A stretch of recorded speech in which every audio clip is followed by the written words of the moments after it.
La radio du Salon de la Radio. La radio du Salon de la Radio. Avec Broadcast Associé, Maxillaire, RCS Europe, Multicam System, Save Diffusion, Towercast et Visionnaire. Bonjour à tous, je disais donc, écoutez, c'est un honneur évidemment de faire le keynote d'ouverture de ce Salon de la Radio, édition 2018. J'en remercie bien sûr les organisateurs, Philippe Chapeau, Xavier Filol. Évidemment, la tâche n'est pas facile parce que parler de radio durant quelques dizaines de minutes à des professionnels de la radio, évidemment, je ne vais pas vous apprendre grand-chose. Donc je vais essayer de vous distraire un peu et je vais surtout essayer de vous faire partager un peu d'optimisme parce qu'aujourd'hui, comme depuis un mois et demi ou 2 mois, le ciel est bien gris sur Paris. Et donc tout ça ne pousse pas beaucoup à l'optimisme. Mais je crois que quand on regarde notre média radio, je pense qu'on peut être raisonnablement optimiste sur notre avenir. Je dis à la fois optimiste et raisonnablement. Je vais essayer, fait à l'appui, de vous le démontrer parce que je crois que nous avons toutes les raisons de regarder un avenir positif et en même temps, cela dépend aussi de nous et de ce que nous serons capables de faire et d'amener comme professionnels de la radio. Je vous parlerai donc dans un premier temps de ce que vous connaissez bien mais qu'il faut toujours rappeler, c'est que la radio est un média puissant qui est aussi un média d'avenir. Et puis dans une seconde partie, j'évoquerai justement, je m'interrogerai sur quel avenir pour la radio et quels sont les points clés, les recettes du succès pour que demain la radio continue à avoir la performance qu'elle peut avoir aujourd'hui. Donc je crois, et ce sera ma première partie, que la radio est profondément un média d'avenir et de ce point de vue-là, elle est quasiment une exception dans le monde des médias traditionnels. En effet, si je vous parle de quelque chose que je connais un peu, RTL, il est extrêmement frappant de voir que la radio RTL, première radio de France comme vous le savez, va bien, ça tout le monde le sait, tout le monde me le dit, mais c'est au-delà de ça.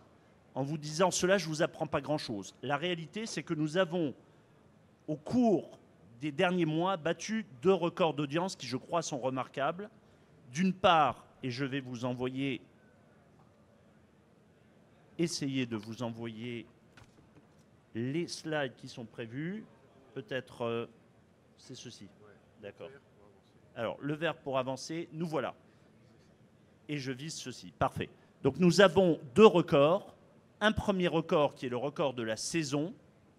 Et là, sur 15 ans, il faut remonter 15 ans en arrière pour que RTL ait eu autant d'auditeurs, soit tous les jours 5 578 000.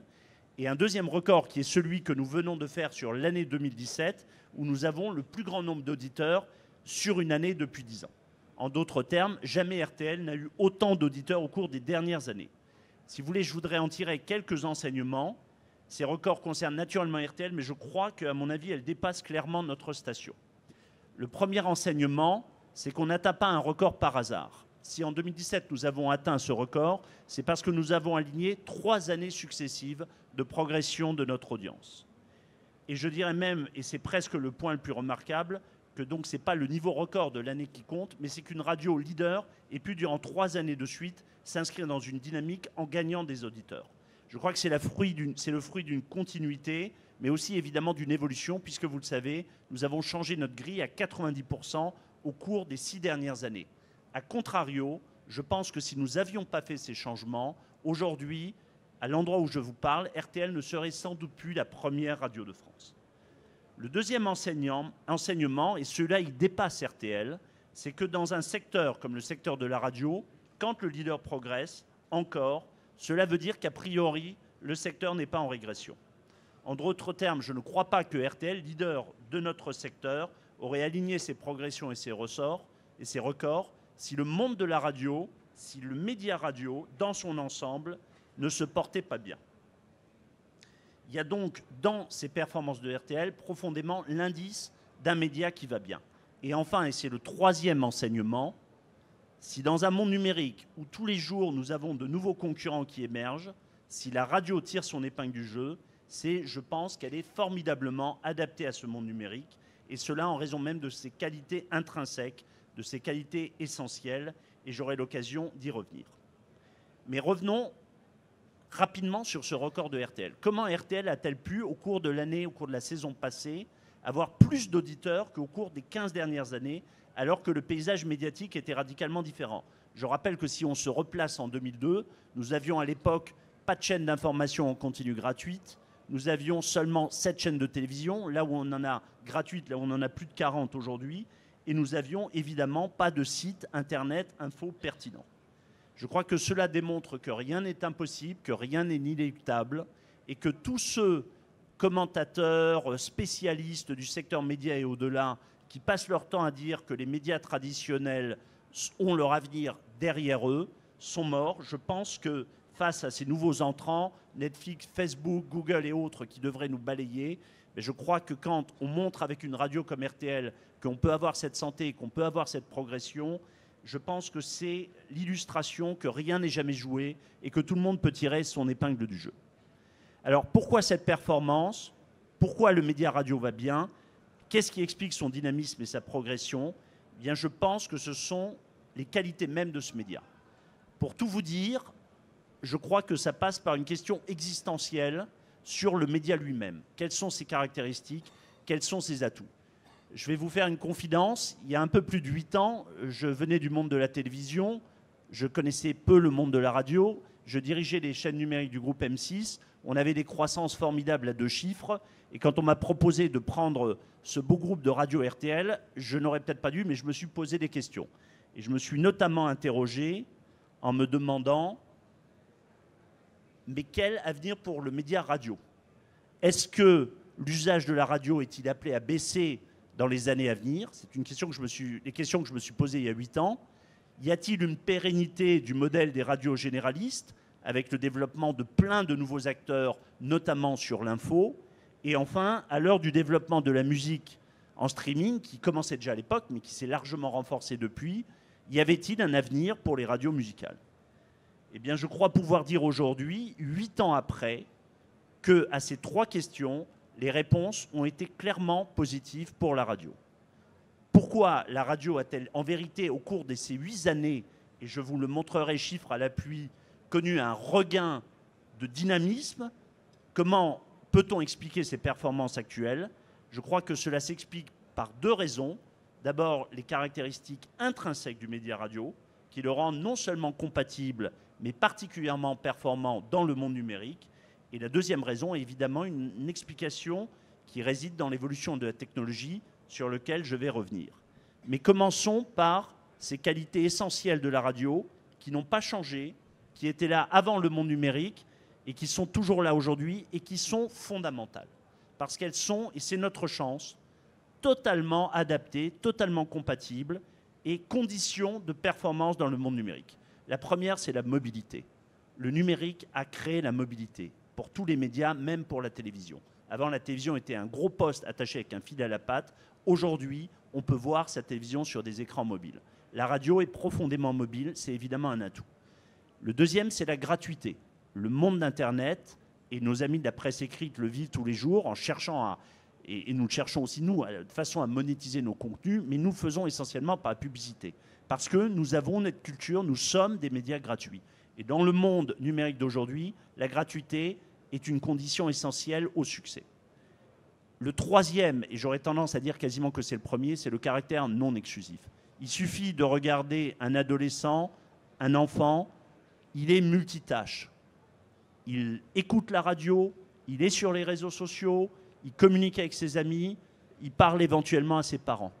Dans le monde numérique, les digital natives nous le montrent et nous-mêmes nous le devenons, nous ne supportons quasiment plus de ne faire, ou nous ne pouvons plus quasiment faire qu'une seule tâche. Nous devons profondément être multitâches et c'est la force qui a toujours été la force de la radio et qui l'est plus que jamais aujourd'hui. J'écoute la radio et cela ne m'empêche pas de faire plein d'autres choses. Et c'est en ça que la radio est profondément un média moderne et un média performant dans le monde numérique.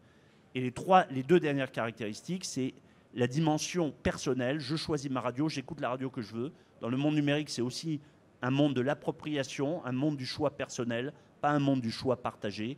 Et également l'immédiateté, la force du direct, la force de, au moment où j'ouvre, ça se passe. Certes, je peux aller en replay, certes, je peux réécouter, mais foncièrement, ça se passe en instant T, en temps réel, à tout moment, ce qui est une culture que la télévision a beaucoup perdue. Ça, ce sont les caractéristiques même de la radio qui expliquent sa performance. La deuxième raison, elle est technologique. Et quand je vous ai montré ces deux images, je vous ai tout dit. Si aujourd'hui la radio progresse, si aujourd'hui la radio est un média d'avenir, si aujourd'hui la radio continue à avoir plus d'auditeurs, c'est fondamentalement pour ces deux raisons, les téléphones portables qui sont devenus les nouveaux récepteurs transistors, en plus, pas à la place d'eux, en plus, ce qui permet d'écouter la radio aujourd'hui à des endroits où on ne pouvait pas l'écouter. Et le deuxième, évidemment, c'est le casque. Et il suffit d'aller dans la rue, d'aller dans le métro. Je ne dis pas que tous les jeunes, que tous les gens qui ont un casque écoutent la radio, mais en tout cas, ça leur permet fondamentalement d'écouter la radio. Donc je pense que ce sont ces deux évolutions majeures sur les 10 dernières années qui expliquent que là où il y a 8 ans, on pouvait s'interroger sur l'avenir de la radio, aujourd'hui, 8 ans après, on mesure la performance de la radio.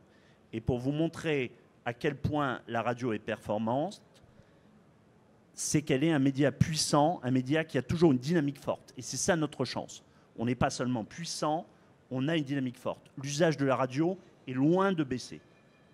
Le résultat est là. Non seulement la radio est un média puissant, 8 personnes sur 10, 8 Français sur 10, tous les jours ont un contact avec la radio, à un moment ou l'autre de la journée, mais surtout, la radio, vous le voyez sur ce slide très clairement, est un média, et ça c'est très rare dans le monde d'aujourd'hui et dans les médias traditionnels, c'est un média qui continue à voir son nombre d'auditeurs progresser, et donc en aucun cas un vieux média ou un média traditionnel voué au déclin, comme certains voudraient nous classer dans cette catégorie.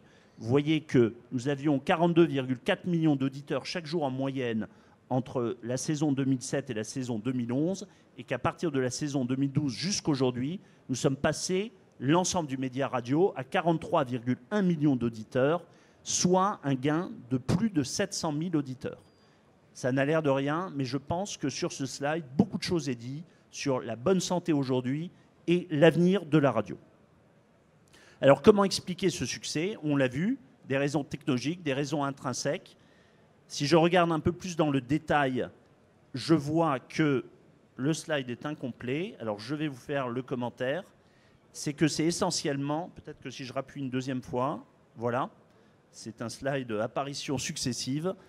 Alors je vais appuyer plusieurs fois et nous allons voir les chiffres. Il apparaît très clairement que ce sont les radios généralistes, le premier agrégat, qui sur en 10 ans a gagné 2,7. Donc on voit que les évolutions sont lentes, mais c'est le média généraliste qui est le média qui porte le plus la progression de la radio. La deuxième raison qui explique aussi que la radio continue à aller très bien, c'est, et c'est important de le dire, la performance sur le public jeune, sur les 13-34 ans. On a souvent, tous les médias traditionnels ont peur de leur évolution sur ce public-là. Tout le monde se dit « Ouh là là, c'est mes auditeurs, mes téléspectateurs, mes lecteurs de demain. Si je n'arrive plus à les intéresser, si je n'arrive plus à les concerner, est-ce que je ne suis pas mort ? Est-ce que ce n'est pas ma mort programmée ?» Eh bien, vous le voyez, la radio, quand on regarde l'ensemble des médias, y compris Internet, est le média qui génère le plus de contacts journaliers chez les 13-34 ans. Je crois que l'explication de cette performance sur les publics jeunes vient de deux choses. D'une part, que les programmes, notamment sur les musicales, sont, et particulièrement sur certains formats comme Fun Radio de mon groupe ou Skyrock, sont des formats qui s'adressent vraiment à ces publics et qui réussissent à toucher ces publics.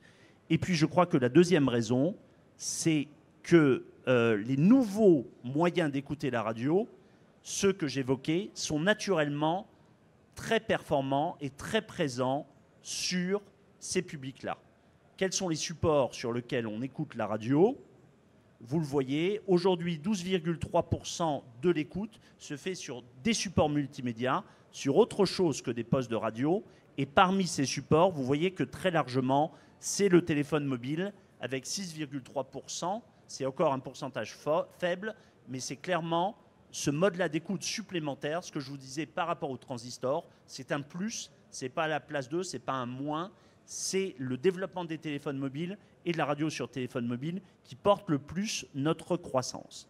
Et c'est particulièrement vrai quand on regarde évidemment sur les cibles, donc sur les tranches d'âge, donc sur les publics, on voit là, c'est très frappant, que chez les hommes et les femmes les plus jeunes, sur les 13-19 ans, eh bien, l'usage des supports multimédia, et notamment du téléphone mobile, est évidemment particulièrement en affinité avec eux. Et là, on a des performances qui sont beaucoup plus importantes, puisque c'est 22,4%. Donc, vous voyez, plus du double de la moyenne nationale qui utilise le téléphone mobile pour écouter la radio. Donc, c'est aussi là le gage de notre avenir, de notre succès d'aujourd'hui et de notre succès de demain. Je dirais donc, pour conclure cette première partie, que si je regarde aujourd'hui la photographie de notre média à cet instant T, eh bien on voit que nous sommes un média en forme et un média qui continue à intéresser les jeunes générations, ce qui, je crois, est essentiel. Il n'en demeure pas moins, c'est vrai pour la radio comme pour tous les médias, que nous sommes aujourd'hui challengés dans ce monde d'aujourd'hui, dans ce monde digital. Et donc, il convient, pour que la radio continue à avoir cette performance-là, de préparer dès aujourd'hui l'avenir. Et pour cela, je pense qu'il faut mener un certain nombre d'actions. Ces actions, quelles sont-elles? C'est dans une seconde partie ce que je voudrais évoquer avec vous. Quel est l'avenir pour la radio? Si nous sommes confiants sur notre avenir, quel est l'avenir pour la radio? Et notamment, quelles sont les questions clés? Quels sont les facteurs du succès? Je vais vous indiquer et venir successivement sur ces 5 points qui, à mon avis, il y en a d'autres, mais je crois que ces 5 points sont essentiels. La question de l'identité et des choix éditoriaux, l'importance de l'information, notamment pour les radios généralistes, la recherche d'économies d'échelle pour pouvoir dégager de nouveaux moyens sur tous les terrains dont nous avons besoin. Et là, je vous l'illustrerai à travers le rapprochement que nous venons de vivre entre le groupe M6 et RTL. La réponse à apporter aux nouveaux modes de diffusion, avec particulièrement la question de l'écoute qui nous intéresse tous évidemment, de l'écoute dans le futur de la radio en mobilité et notamment dans les véhicules. Et enfin, ce qui est en train d'arriver, sur lequel je m'arrêterai, les assistants vocaux et les risques et toutes les opportunités que ces nouveaux acteurs vont nous apporter. Je commencerai d'abord donc sur le premier point, la question de l'identité et des choix éditoriaux. Je vous dirais qu'avant toute considération technologique, et nous sommes ici dans un salon qui est un salon très technologique, mais qui au fur et à mesure des années a de plus en plus fait rentrer la question du contenu, je crois que profondément, notre avenir, comme notre présent, comme notre passé, passera par le programme, par les contenus. Le programme, voilà ce qui doit rester notre priorité et le point sur lequel, à mon sens, résidera notre succès pour l'avenir. Pourquoi je suis confiant? Donc la priorité, vous l'avez compris, petit 1 le programme, petit 2 le programme, petit 3 le programme. Pourquoi je suis confiant sur l'avenir de RTL, sur l'avenir de notre groupe radio? C'est parce que le travail que nous avons mené avec mes équipes au cours des dernières années nous a rendu forts sur notre identité, sur nos programmes et sur nos contenus. Et c'est, je crois, notre première arme à tous, notre première arme majeure. Quand le programme va, j'aurais tendance à dire, le reste suit. Quand le programme ne va pas, rien ne va plus. Je voudrais vous donner un exemple, le rôle absolument stratégique du choix des programmes. Prenons la musique, justement, le streaming, la consommation de la musique. Les radios musicales qui ont les mieux résisté aux 8 dernières années, aux 10 dernières années, à la vague du streaming pour l'écoute de la musique, ce sont celles qui ont su faire évoluer leur offre et qui l'ont davantage différenciée. En un mot, on est passé de radios musicales qui étaient un peu des robinets à musique, des robinets comme la télévision, un robinet à clip, des robinets à musique, et ces radios-là ont développé leur programme. Elles ont développé le contenu, elles ont développé l'humain, et particulièrement dans ce qu'on appelle, excusez-moi des anglicismes, les morning shows et les soirings, c'est-à-dire qu'elles se sont mis à faire des vrais programmes, à donner les moyens, à les produire, à les développer, à mettre de l'humeur, à mettre de l'humour, à mettre de la vie, et à ne plus être qu'un simple robinet de musique, en perdant tout l'intérêt du direct et du rapport direct que le média radio a parce qu'il est incarné. Donc on voit bien que le programme est essentiel pour notre avenir, y compris par rapport à des évolutions technologiques. La première réponse à ces mutations, aux évolutions technologiques, c'est donc le programme et le contenu. Le faire évoluer, l'adapter, mais aussi, et c'est très important, ne pas perdre son ADN, ne pas perdre son identité. Car dans ce monde numérique hyper concurrentiel, où nous avons beaucoup plus de concurrents que nous en avions il y a 10 ans ou que nous en avions à 20 ans, pour que le consommateur sache pourquoi il vient chez nous, il faut qu'il sache exactement ce qu'il va trouver. Donc il faut une identité forte, il faut un ADN, il faut une cohérence dans nos grilles de programme, parce qu'il ne vient pas écouter seulement un programme, mais il vient écouter notre radio, il vient écouter notre antenne, et il faut aussi une différence par rapport à ses concurrents, de radio ou d'autres médias.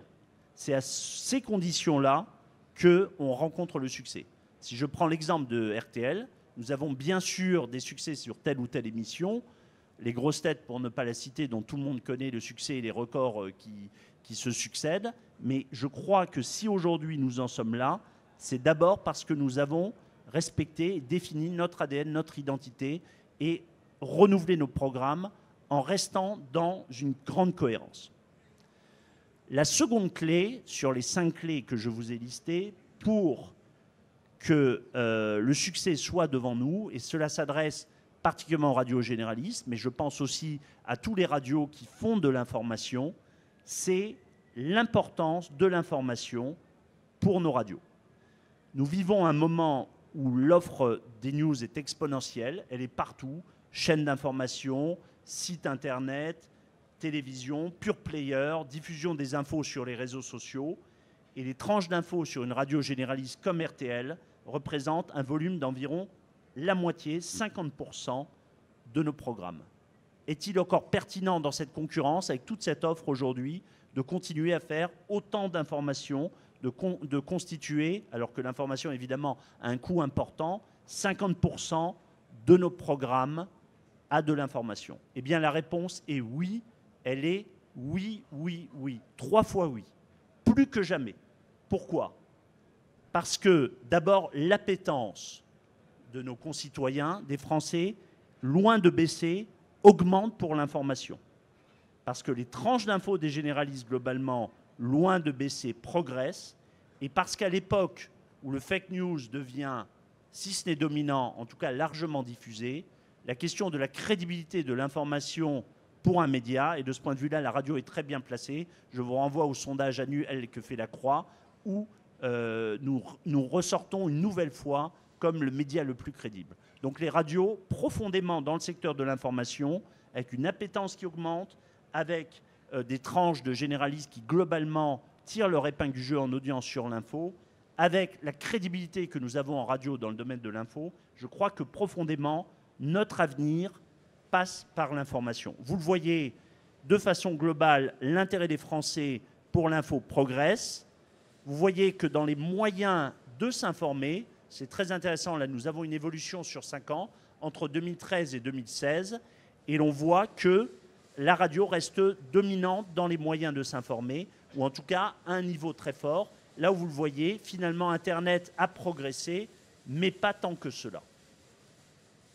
Et si nous regardons maintenant sur la cible jeune, sur les 18-34 ans, eh bien on aura peut-être aussi des surprises, puisque vous voyez qu'à la fois la multiplicité des sources d'information progresse chez eux, mais vous voyez que les médias classiques, la télévision et surtout la radio, restent très forts, puisque la radio progresse même de 10 points. En 2013, 48% des 18-34 ans cherchaient leur information sur la radio. Aujourd'hui, ils sont 58%. 10 points de gagné. Donc profondément, l'info est une clé pour l'avenir, et nous ne devons pas du tout, sur le terrain de l'info à la radio, nous ne devons pas replier nos goals, nous ne devons pas baisser. J'ai la conviction inverse. Certes, c'est compliqué, certes, c'est cher, mais je crois que c'est véritablement un atout pour nous. La troisième condition de ce succès, alors évidemment, là, je vais vous parler de l'exemple RTL-M6. Il n'est pas valable pour tous les radios. Tous les radios n'ont pas ces possibilités-là. Mais je crois que la question fondamentale qui est pour toutes les radios, c'est comment, au mieux, en fonction des moyens qu'on a, les utiliser. Et ça oblige à faire des redéploiements, à faire des choix, parce que aujourd'hui, il faut remettre des moyens ailleurs, sur le numérique, sur l'info. Pourquoi avons-nous fait ce rapprochement et constitué ce groupe entre M6 et RTL? C'est parce que, hélas, vous le savez tous, l'usage de la radio qui, lui, progresse, comme on l'a vu, eh bien, le marché publicitaire ne suit pas cette progression de l'usage. Xavier le mentionnait dans l'intervention précédente. C'est l'inverse. Le marché publicitaire, maintenant de la radio, faiblement, mais en baisse depuis 4-5 ans, continue, et ce sera encore le cas, nous le savons, sur les chiffres qui sortiront pour l'année 2017. Donc dès lors, face à des enjeux très importants, technologiques, évolution nécessaire, il faut disposer des moyens humains, des moyens financiers pour nous transformer. Et pour cela, il nous faut aussi nous renforcer sur le marché publicitaire face aux GAFA, dont on sait que ce sont des concurrents féroces. C'est donc en tenant compte de tous ces éléments que RTL Group, qui était d'une part l'actionnaire du groupe M6 et d'autre part l'actionnaire du groupe RTL de Radio en France, a décidé de réunir toutes ces activités dans un même groupe. Ce mouvement qui est à la fois capitalistique et opérationnel nous a permis d'avoir des atouts pour le futur, pour notre pôle radio RTL. Ces atouts, c'est une régie commune, télévision, radio, qui pèse évidemment davantage sur le marché publicitaire, dont nous attendons donc une performance accrue, une capacité de promotion entre nos programmes audio et télé qui naturellement est beaucoup plus forte, des services supports communs, ce qui nous permet d'avoir des économies de coûts et donc de réinvestir nos moyens sur d'autres secteurs. Pour vous donner un exemple, l'emménagement qui est en cours à Neuilly, vous le savez, nous avons quitté notre adresse mythique depuis 50 ans de la rue Bayard pour nous installer à Neuilly dans un immeuble en face du groupe M6. Fun Radio a déjà fait le transfert de l'antenne mi-décembre. RTL2 vient de le faire la semaine dernière et RTL le fera dans les semaines qui viennent. Eh bien, cet emménagement, c'est plus de 10 millions, ça suffit, plus de 10 millions d'investissements avec que des nouveaux studios et un nouvel outil de production. Et évidemment, dans les développements digitaux, là aussi, le fait d'être un groupe radio et télé avec plus de moyens nous donne de nouvelles opportunités. Mais ça, c'est un exemple que tous les groupes, parce que tous les groupes n'ont pas une activité télé et radio, ne peuvent pas se permettre. J'en viens maintenant à ce qui sera les deux derniers points de cette façon, de ces questions clés, de cette façon de préparer l'avenir. Le premier, c'est la question des nouveaux modes de diffusion. Je voudrais rappeler ici très simplement l'appel que j'avais fait à l'occasion d'une interview dans Les Échos il y a maintenant quelques semaines pour dire que les grands acteurs de la radio en France, publics, privés, avaient intérêt à s'entendre pour lancer ensemble une plateforme de diffusion. L'équivalent de ce que les Américains ont fait en matière de télévision avec, vous le savez, la plateforme Hulu ou la plateforme Hulu. Je crois que nous avons fait une tentative qui s'appelait Direct Radio il y a quelques années. Hélas, il faut le reconnaître, elle n'a pas été un succès parce que certains groupes qui s'étaient engagés à l'arrivée n'ont pas poursuivi leur engagement pour le développement et la promotion de cette plateforme. Je pense que le temps est venu maintenant de relancer cette initiative et d'avoir une telle plateforme de diffusion numérique pour toutes les radios qui, à mon avis, est indispensable pour notre avenir. Je crois que c'est un intérêt véritablement stratégique, c'est une initiative évidente. Et si on regarde l'exemple de l'habitacle automobile, le salon de la consommation électronique qui vient de se tenir à Las Vegas a montré à quel point la question du média, du multimédia dans la voiture était un sujet essentiel. Et nous, hommes de radio, nous savons que pour nous, c'est aussi un danger. Eh bien, je pense que si nous réussissons à avoir une plateforme intégrée diffusant toutes nos radios, cette plateforme peut devenir l'interface dans l'habitacle d'un véhicule pour, à l'avenir, dans un système multimédia, consommer la radio. Donc je pense que c'est véritablement un enjeu essentiel. Cette plateforme pourrait constituer le poste de radio du XXe siècle, en tout cas en mobilité dans l'habitacle d'une voiture, et surtout apporter une réponse concrète et efficace à la question de l'interface radio pour l'écoute de la radio dans les automobiles. Pour finir, et ce sera à la fois une source peut-être d'inquiétude, mais je voudrais aussi la voir comme une nouvelle frontière, comme une source d'optimisme, c'est la question de l'intelligence artificielle et de ces nouveaux terminaux vocaux. Pour mémoire, il y a 10 ans, pas plus, cet outil-là que nous avons aujourd'hui tous en poche avait amené une révolution majeure dans le monde de l'informatique. On est passé de « je commande par un clavier » à « je commande par un écran tactile ». Vous savez, toutes les révolutions qu'il y a eu au cours des 10 années à cause de ce changement de paradigme. Utiliser un écran tactile pour avoir ce à quoi on veut être axé. Eh bien aujourd'hui, je crois que nous allons connaître une nouvelle révolution. Nous allons passer, et parfois délaisser l'écran tactile, pour passer aux assistants vocaux qui reposent sur l'usage de l'intelligence artificielle. Cette nouvelle technologie va avoir évidemment des conséquences énormes, majeures sur le monde des médias. Je ne sais pas si elle se substituera totalement à l'écran tactile. Le plus probable est qu'elle coexiste, mais elle va sûrement prendre une part décisive à côté de l'écran tactile. Nous avons eu 2 grands cycles d'innovation dans l'informatique au cours des dernières années.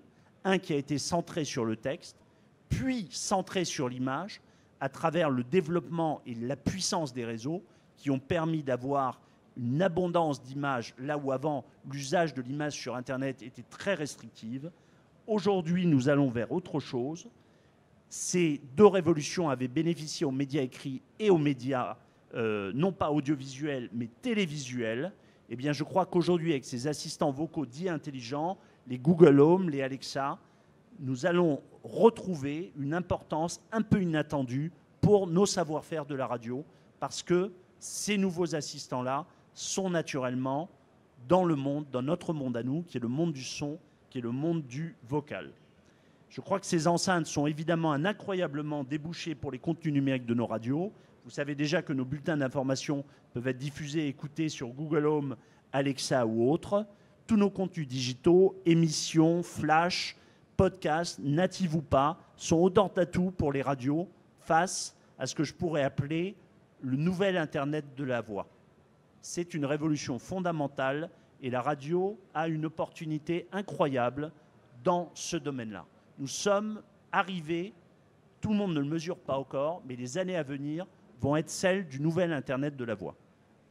Alors soyons très clairs, je dis que rien n'est acquis, que rien n'est gagné, que nous nous retrouvons comme par hasard dans ces secteurs-là face aux mêmes géants que nous avions déjà en face de nous, les fameux GAFA, et que les modèles économiques seront à trouver et qui ne sont pas gagnés et qui ne sont pas certains. Mais je crois que l'opportunité est là, et si vous le permettrez, je voudrais conclure. J'avais commencé comme ça sur une note d'optimisme, mais j'espère réaliste. Je pense que l'avenir est devant nous, et ça c'est important pour le monde de la radio, parce que tout le monde ne le pensait pas nécessairement dans les années passées. Et je pense aussi, pour reprendre la formule de Konrad Lorenz, que l'avenir pour les radios est un avenir ouvert. Merci.